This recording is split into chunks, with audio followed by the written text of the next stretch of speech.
अबूझमाड़ यानी ऐसे पहाड़ जिन्हें बूझना संभव ना हो। घने जंगल, दुर्गम पहाड़ और कई नदियों वाला ये इलाका गोवा राज्य से भी बड़ा क्षेत्र है।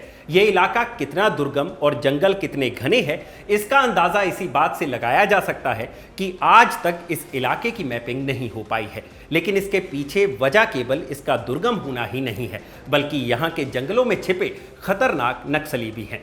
दशकों से आतंक का पर्याय बने ऐसे ही एक नक्सली को आज सुरक्षा बलों ने मार गिराया है। नक्सली जिसने एनआईटी से इंजीनियरिंग की डिग्री ली थी और लिट्टे से विस्फोटक बनाने की ट्रेनिंग, जिसके हाथ सीआरपीएफ के 76 जवानों के खून से लाल थे, जो कांग्रेस के शीर्ष नेताओं समेत 33 लोगों की हत्या के लिए जिम्मेदार था, जो एनआईए की मोस्ट वांटेड लिस्ट में था और जिस पर 1.5 करोड़ रुपए का इनाम था। वो नक्सली आज अबूझमाड़ के जंगलों में मारा गया। कौन, कैसे, कब, कहां, इस पर विस्तार से बात करेंगे खबरगांव समाचार के इस एपिसोड में। साथ ही बताएंगे कि आज सुप्रीम कोर्ट में वक्फ संशोधन कानून पर क्या बहस हुई, ईडी ने राहुल और सोनिया गांधी पर क्या आरोप लगाए, मुर्शिदाबाद में हुई हिंसा पर आई रिपोर्ट में क्या पता चला और पंजाब हरियाणा के बीच पानी को लेकर चल रहा झगड़ा कहां तक पहुंचा। नमस्कार, मैं हूं भूपेंद्र सोनी और आप देखना शुरू कर चुके हैं हमारा डेली खबरों का शो खबरगांव समाचार। इस वीडियो में हम बात करेंगे 6 खबरों के बारे में। शुरुआत नक्सलियों के साथ हुए एनकाउंटर से। नक्सलियों के खात्मे का अभियान चला रहे सुरक्षा बलों को एक बड़ी सफलता मिली है। अबूझमाड़ के जंगलों में हुए एक एनकाउंटर में सुरक्षा बलों ने 26 नक्सलियों को मार गिराने का दावा किया है। इसमें देश के सबसे इनामी नक्सलियों में से एक बसवराजू भी शामिल है। छत्तीसगढ़ के गृह मंत्री विजय शर्मा ने बताया कि नक्सलियों के खिलाफ अभियान पिछले 3 दिनों से चल रहा था। आज हुए एनकाउंटर में 27 से अधिक नक्सली मारे गए, जबकि डीआरजी का एक जवान भी शहीद हो गया। अभी तलाशी अभियान जारी है। सुरक्षा बलों को इलाके में किसी बड़े नक्सली के छिपे होने की सूचना मिली थी, जिसके बाद अभियान शुरू हुआ था। 72 घंटे से अधिक चले अभियान के बाद डीआरजी के जवानों ने सीपीआई माओवादी के महासचिव और करीब 1.5 करोड़ रुपए के इनामी नक्सली नंबाला केशवराव उर्फ बसवराजू को मार गिराने का दावा किया है। छत्तीसगढ़ में हुए सबसे भयावह नक्सली हमलों को बसवराजू के ही नेतृत्व में अंजाम दिया गया था। बसवराजू के ही नेतृत्व में अप्रैल 2010 में नक्सलियों ने दंतेवाड़ा में सीआरपीएफ जवानों पर हमला किया था, जिसमें 76 जवान शहीद हो गए थे। ये नक्सलियों की ओर से किया गया अब तक का सबसे बड़ा हमला था, जिसमें सीआरपीएफ जवानों के खून से दंतेवाड़ा की धरती लाल हो गई थी। इतना ही नहीं, मई 2013 में बस्तर के झीरम घाटी में नक्सलियों ने कांग्रेस नेताओं के काफिले को निशाना बनाकर हमला किया था। इसमें छत्तीसगढ़ कांग्रेस प्रदेश अध्यक्ष नंद कुमार पटेल, पूर्व नेता विपक्ष महेंद्र कर्मा, पूर्व केंद्रीय मंत्री विद्याचरण शुक्ल समेत 33 लोग मारे गए थे। इस हमले ने छत्तीसगढ़ कांग्रेस का नेतृत्व ही खत्म कर दिया था। इस हमले के पीछे भी केशवराव उर्फ बसवराजू का हाथ ही बताया जाता है। केशवराव मूल रूप से आंध्र प्रदेश के श्रीकाकुलम का रहने वाला था और बचपन से ही उसका झुकाव सीपीआई एमएल पीपल्स वॉर ग्रुप की ओर था। उसने एनआईटी वारंगल से बीटेक की थी, जिसे तब regional engineering college REC Warangal के नाम से जाना जाता था।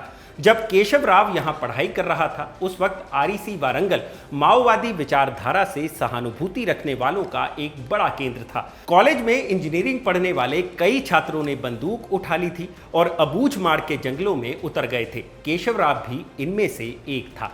वो बम बनाने में एक्सपर्ट था और घातक आईईडी तैयार करता था। केशवराव पहले मिलिट्री कमीशन का लीडर और फिर 2018 में सीपीआई माओवादी का महासचिव बना।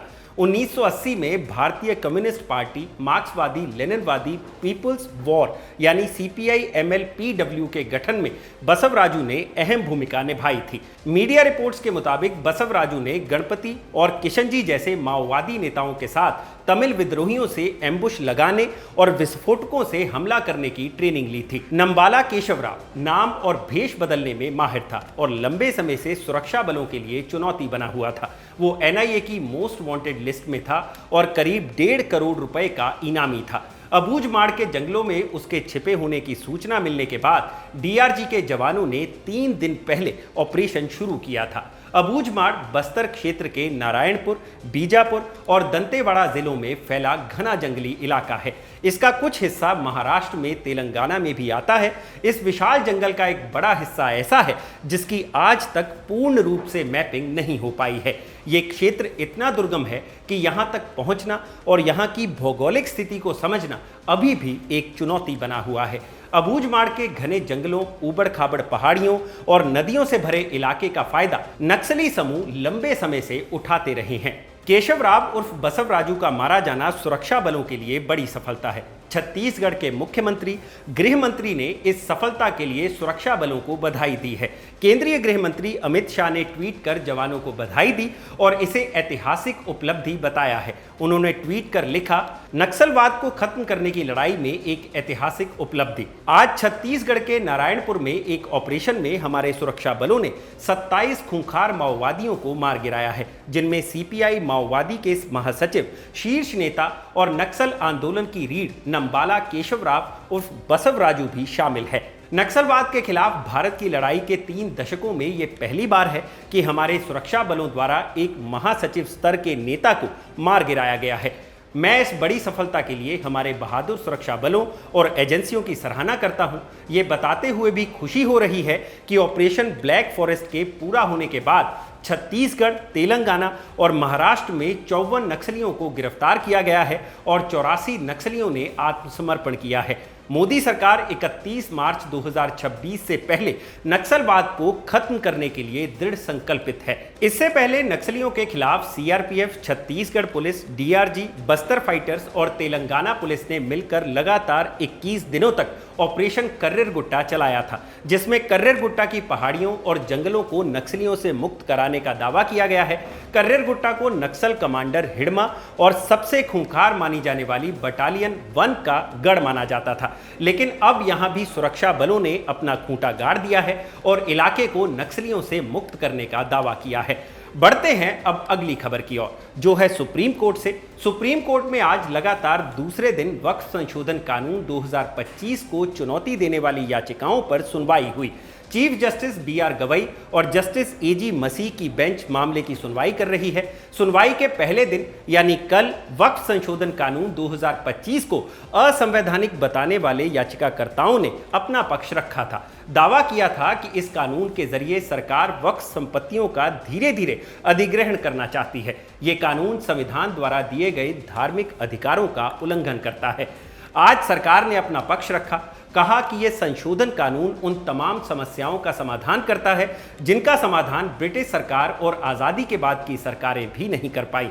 बहस की शुरुआत करते हुए सॉलिसिटर जनरल तुषार मेहता ने कहा कि ये याचिकाएं जनहित में दायर की गई हैं, ना कि प्रभावित व्यक्तियों द्वारा। तुषार मेहता ने संसद में हुई अभूतपूर्व बहस का जिक्र किया और कहा कि वक्फ कानून में संशोधन व्यापक स्तर पर चर्चा और सुझाव के बाद किया गया है।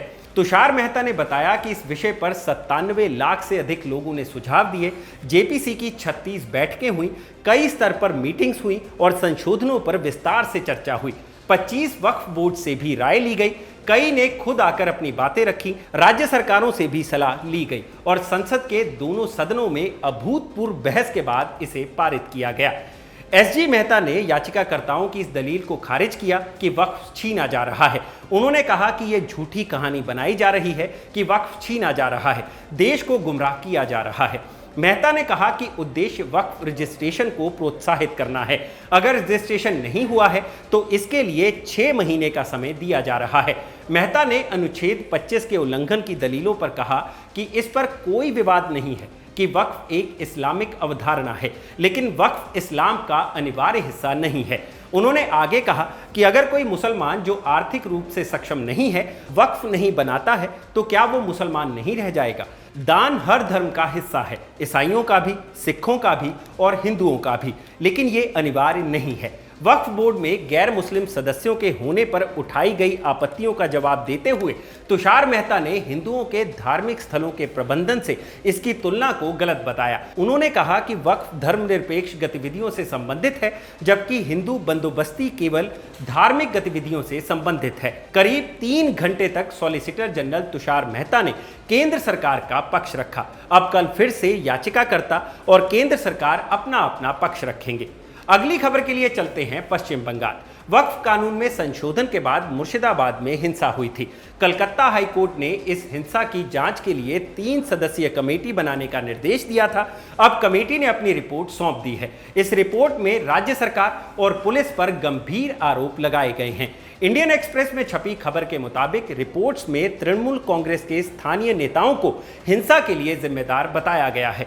11 अप्रैल को हुई हिंसा तृणमूल कांग्रेस के पार्षद महबूब आलम के इशारे पर हुई थी। इस दौरान स्थानीय पुलिस पूरी तरह से निष्क्रिय और गायब थी। रिपोर्ट आने के बाद भारतीय जनता पार्टी ने तृणमूल कांग्रेस पर हमला बोला है। पहला पॉइंट जो तृणमूल कांग्रेस ने यह प्रचार करने का, भ्रम पैदा करने का प्रयास किया था कि इसमें बाहर के लोग शामिल थे। उनके कुछ सांसदों ने दूसरे राज्यों के लोगों का नाम लिया था, विशेषकर उत्तर प्रदेश, बिहार का नाम लिया था, जो सरासर अनुचित है।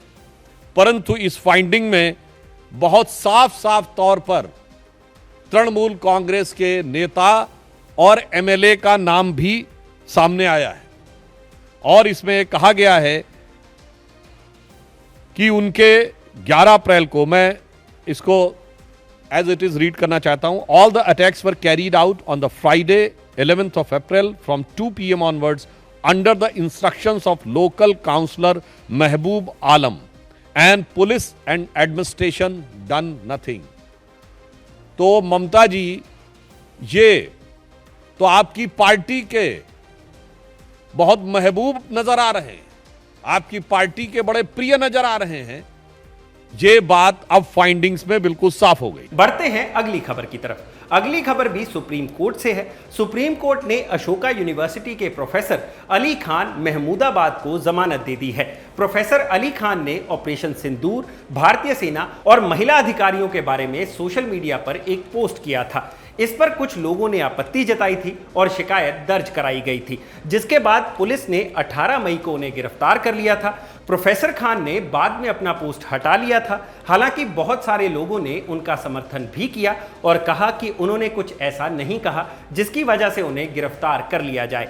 आज सुप्रीम कोर्ट में उनकी गिरफ्तारी के खिलाफ दायर याचिका पर सुनवाई हुई। सुनवाई के दौरान जस्टिस सूर्यकांत ने कहा, इसे हम कानून में डॉग विस्लिंग कहते हैं। कुछ राय राष्ट्र के लिए अपमानजनक नहीं है, लेकिन राय देते समय यदि आप जब शब्दों का चयन जानबूझकर दूसरों को अपमानित करने या असुविधा पहुंचाने के लिए किया जाता है, तो विद्वान प्रोफेसर के पास शब्दकोश के शब्दों की कमी नहीं हो सकती। वो दूसरों को ठेस पहुंचाए बिना सरल भाषा में उन्हीं भावनाओं को व्यक्त कर सकते हैं। दूसरों की भावनाओं का थोड़ा सम्मान करें, दूसरों का सम्मान करते हुए सरल और तटस्थ भाषा का इस्तेमाल करें। सुप्रीम कोर्ट ने अली खान को अंतरिम जमानत दे दी। हालांकि उनके खिलाफ चल रही जांच पर रोक लगाने से इनकार कर दिया। कोर्ट ने हरियाणा के डीजीपी को 24 घंटे के भीतर एक एसआईटी बनाने का आदेश दिया, जिसमें सीनियर आईपीएस अधिकारी शामिल हों, साथ ही एक महिला अधिकारी भी होनी चाहिए। सुप्रीम कोर्ट ने अली खान को मामले से संबंधित कोई भी सोशल मीडिया पोस्ट करने या लेख लिखने से मना किया है, साथ ही जांच में सहयोग करने के लिए भी कहा है। अगली खबर भी कोर्ट से ही जुड़ी है। नेशनल हेराल्ड मामले में ईडी ने पूर्व कांग्रेस अध्यक्ष सोनिया गांधी और राहुल गांधी समेत अन्य कांग्रेस नेताओं पर नेशनल हेराल्ड की 2000 करोड़ रुपए की संपत्ति हड़पने के लिए साजिश रचने का आरोप लगाया है। इंडियन एक्सप्रेस में छपी खबर के मुताबिक ईडी ने ये आरोप मनी लॉन्ड्रिंग मामले में दायर चार्जशीट में लगाए हैं, जिसमें राहुल और सोनिया दोनों को आरोपी बनाया गया है। ईडी ने आरोप लगाया है कि एसोसिएटेड जर्नल्स लिमिटेड के पास 2000 करोड़ रुपए की संपत्ति थी, जिसे हड़पने के लिए साजिश रची गई। ईडी ने इन संपत्तियों की मौजूदा कीमत 5000 करोड़ रुपए लगाई है। दिल्ली की राउज एवेन्यू कोर्ट में इस मामले की सुनवाई शुरू हो गई है। सुनवाई के दौरान आज स्पेशल जज विशाल गोगने ने मौखिक रूप से पूछा कि आज की तारीख में इन संपत्तियों का मालिक कौन है, यंग इंडिया या फिर एसोसिएटेड जर्नल्स लिमिटेड। ईडी के वकील ने कहा कि वे कोर्ट के प्रश्नों का उत्तर लेकर आएंगे। अगली तारीख जुलाई की लगी है। कोर्ट ने मामले की सुनवाई 2 से 8 जुलाई तक लगातार करने की बात कही है। आपको बता दें कि पिछले महीने ईडी ने national Herald money laundering case में चार्जशीट दायर की थी। आरोप है कि 2010 में एक नई company young India private limited ने 50 लाख रुपए में एसोसिएटेड जर्नल्स लिमिटेड के लोन खरीदे थे और इसके बाद यंग इंडियन ने एसोसिएटेड जर्नल्स की संपत्तियों को नियंत्रण में ले लिया था, जिनकी कीमत 2000 करोड़ रुपए से अधिक की थी। मामले की जांच 2014 में शुरू हुई जब केंद्र में भाजपा की सरकार आई। पिछले महीने ईडी ने सोनिया गांधी और राहुल गांधी के खिलाफ पीएमएलए की धारा 44 और 45 के तहत शिकायत दर्ज की थी। आखिरी खबर आई है भाखड़ा नंगल डैम से, जहां से भाखड़ा ब्याज मैनेजमेंट बोर्ड यानी बीबीएमबी ने हरियाणा के लिए पानी छोड़ा। इस मौके पर पंजाब के मुख्यमंत्री भगवंत मान भी मौजूद थे। उन्होंने मौके पर मौजूद आम आदमी पार्टी के नेताओं समर्थकों को संबोधित भी किया, जो पिछले महीने से बांध पर डेरा डाले हुए थे, ताकि ये सुनिश्चित किया जा सके कि पानी हरियाणा को ना छोड़ा जा सके। पंजाब सरकार का दावा था कि साल भर पानी का जो कोटा होता है वो हरियाणा को दिया जा चुका है, लेकिन इसके बावजूद हरियाणा अतिरिक्त पानी की मांग कर रहा है।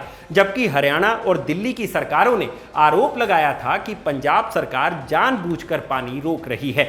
हरियाणा और दिल्ली में बीजेपी की सरकार है, जबकि पंजाब में आम आदमी पार्टी की। भाजपा नेताओं ने आरोप लगाया था कि दिल्ली में हुई हार का बदला लेने के लिए पंजाब की आम आदमी पार्टी सरकार पानी रोक रही है, जबकि भगवंत मान का कहना था कि वो पर्याप्त पानी दे चुके हैं और अब आगे पंजाब के हिस्से का एक बूंद पानी नहीं देंगे। और ये सुनिश्चित करने के लिए बकायदा पंजाब सरकार के मंत्री विधायक भाखड़ा नंगल डैम पर डेरा डालकर बैठे थे। 21 मई को साइकिल पूरा हो जाता है। आज से नए साल के कोटे का पानी छोड़ा जाना शुरू हुआ। आज एक बार फिर से भगवंत मान ने अपनी बात दोहराई कि हरियाणा को विवेकपूर्ण तरीके से अपने हिस्से का पानी इस्तेमाल करना चाहिए, क्योंकि पंजाब के पास देने के लिए अतिरिक्त पानी नहीं है।